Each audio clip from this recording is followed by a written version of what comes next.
10 बरस कबल श्रीनगर जम्मू शाहराह पर इंतजामिया ने लसजन के करीब ग्रेड सेपरेटर बनाने की शुरुआत की थी, लेकिन एक दहाई के बाद भी ये प्रोजेक्ट नामुकम्मल है।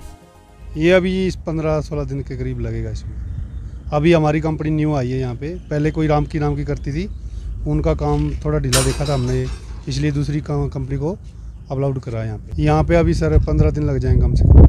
इधर वाला चालू हो जाएगा, उधर वाला स्टार्ट कर देंगे। एक ब्रिज और इसकी साइड में बनेगा और नीचे से सर्विस रोड भी देंगे। गुज़िश्ता 10 बरसों से इस प्रोजेक्ट की तामीर राम के तामीरी कंपनी को सौंपी गई थी, लेकिन इस कंपनी ने मुतादिद डेडलाइन के बावजूद 1 किलोमीटर लंबा ये पुल तामीर नहीं किया।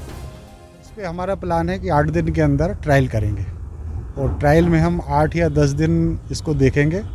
फिर यदि ये सेफ रहा या कोई डिफॉर्मेशन आया तो उसको हम रिपेयर करके और फाइनल लोड टेस्ट करके चालू कर देंगे। ट्रैफिक इस पे चालू हो जाएगा तो ट्रैफिक लोड इंटेंसिटी वैसे ही कम हो जाएगी, जो अभी नीचे इधर उधर से जा रहा है इससे निकलने लगेगा। National highway authority of India की जानिब से इस पुल को अब गावर कंस्ट्रक्शन लिमिटेड को तामीर करने का ठेका मिला है। इसमें काम ऑलमोस्ट एक जो स्पेन है उसका वो मुकम्मल है, उसमें कुछ और थोड़ा काम था जो चल रहा है इस वक्त।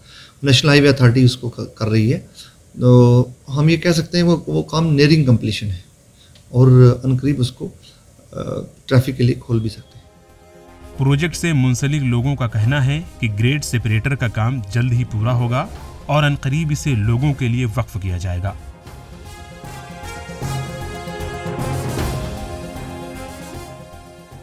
श्रीनगर से मीर फरहत की रिपोर्ट।